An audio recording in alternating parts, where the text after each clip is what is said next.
كباسط كفيه إلى الماء.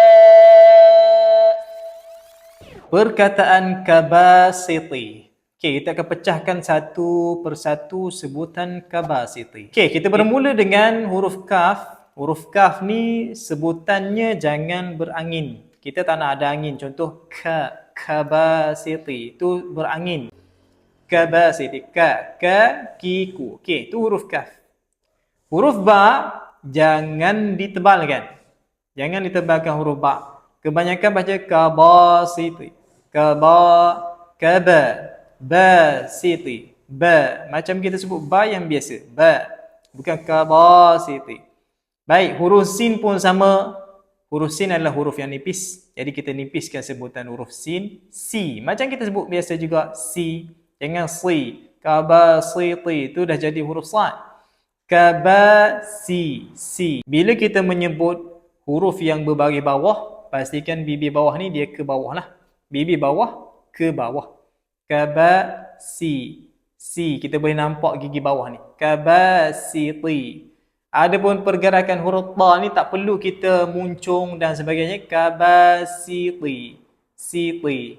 Boleh perhatikan pergerakan mulut ni biasa je. Jangan kabasiti. Siti. Ni habis bergerak tak? Bibir tidak mainkan peranan untuk penyebutan huruf kat sini lah. Jadi sebutan dia kabasiti. Kabasiti. Okey? Huruf ta pula kita tebalkan. Itulah yang sepatutnya kita tebalkan.